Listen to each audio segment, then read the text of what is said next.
এই সিএনজি যাবে? কই যাবেন? মোহাম্মদপুর। মোহাম্মদপুর তো অনেক দূর, কত দিবেন? কত দিব মানে মিটারে যাবেন না? মিটারে তো পোষায় না। আচ্ছা ঠিক আছে, বলেন কত দিতে হবে। আপনার নিজের হাতে এক প্লেট বিরিয়ানি রান্দা খাওয়াইলে অবশ্য। বেয়াদব বেটা, ওই থাপড়ে সিধা করে দিব একদম। তুই চিনিস আমারে?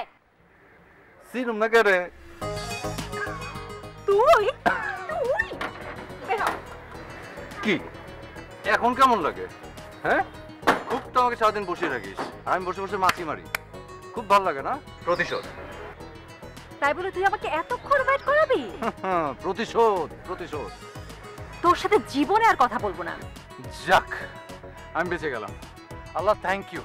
এতদিন আমি খুঁজে পেতে বেছে টেছে একটা খুব সুন্দর আর লক্ষ্মী একটা গার্লফ্রেন্ড জোগাড় করতে পারবো। Thank you so much. তাই নাকি? কে নিষেধ করেছে তোকে জোগাড় করতে?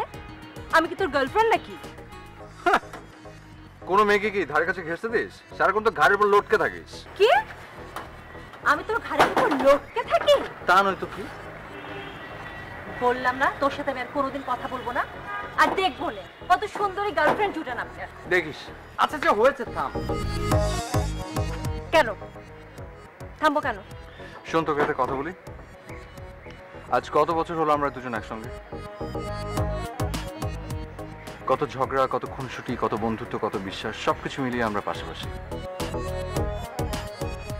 এতদিনে অন্তত এইটুকু সত্য আমরা জেনেছি যে আমরা দুজন দুজনকে ছাড়া আলাদা থাকতে পারবো না, রাইট?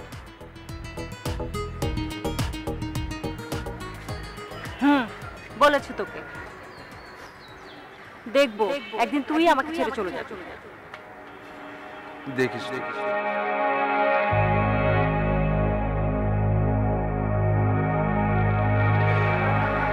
আমরা দুজন বন্ধু ছিলাম, বন্ধুত্বের বাইরে আমাদের কোনো কমিটমেন্ট ছিল না।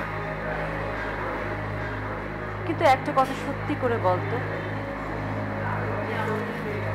তোর কি কখনো মনে হয়নি যে আমরা দুজন দুজনকে ছাড়া থাকতে পারবো না? হয়েছে, অনেক মনে হয়েছে। আসলে সব কথা না মুখে বলতে হয় না। আমি জানি তুই আমাকে অনেক ভালোবাসিস, তুই কিন্তু এটাও জানিস যে আমি তোকে সবচেয়ে বেশি ভালোবাসি, রাইট? আমি তাই জানতাম তুই তো আমার সে ধারণা পাল্টে দিবি। আচ্ছা, এমনও তো হতে পারে যে আমি তোর ভালো চাই বলে তোর কাছ থেকে দূরে চলে গেছিলাম। কি হয়েছিল তোর? থাক না লাবণ্য, বাদ দে। আমাদের জীবনের মাঝখান থেকে কটা বছর চলে গেছে। এখন তোর জীবন আর আমার জীবন একদম আলাদা। তুই তোর স্বামী নিয়ে, সংসার নিয়ে সুখে থাক, আর আমি শুধু কখনো চাইনি যে তোর সঙ্গে আমার আর দেখা হোক। কিন্তু নিয়তিটা হুট করে আমাদেরকে মুখোমুখি করিয়ে দিল। আমরা এখন না হয় আমাদের সম্পর্কটা আবার নতুন করে তৈরি করি। তুই বিয়ে করেছিস? পাগল, তুই ছাড়া আমাকে কে পাত্তা দেবে বল? জানিস রাহুল, আমি বিয়ে করতে চাইনি, কিন্তু বিয়ে কেন করবো না এই প্রশ্নের উত্তর দিব কি করে আমি? তুই তো ছিলি না, ফেলে গিয়েছিলি আমাকে একা।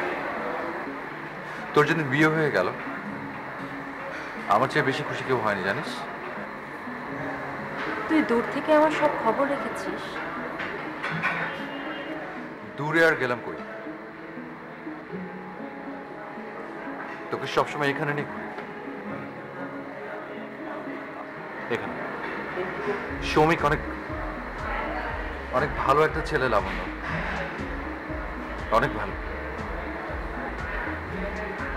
ওর মতো একটা ছেলে পাওয়া, ওর মতো একটা সঙ্গী পাওয়া যে কোনো মেয়ের জন্য ভাগ্যের ব্যাপার। আর উনি তোকে ভীষণ ভালোবাসে।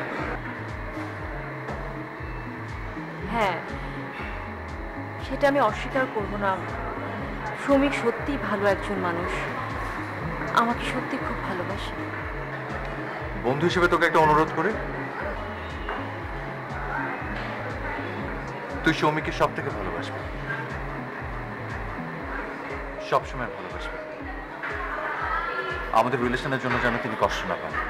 কিন্তু রাহুল, আমাদের সাথে এরকম কেন হলো?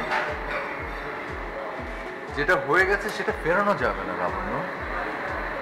আমার বর্তমানটাকে নিয়ে সুখে থাকি। তুই কিন্তু তোর সম্পর্কে আমাকে কিছু বলছিস না। তুই আমার সম্পর্কে সবকিছু জানিস, কিন্তু আমি তোর সম্পর্কে কিচ্ছু জানি না। এটা কি ঠিক? আসলে জানাতে আমার কিছু নেই রে, তাই জানিস না। আমি আছি, ভালো আছি, একা আছি। আমার জীবনে এখন আর কেউ নেই। কেন?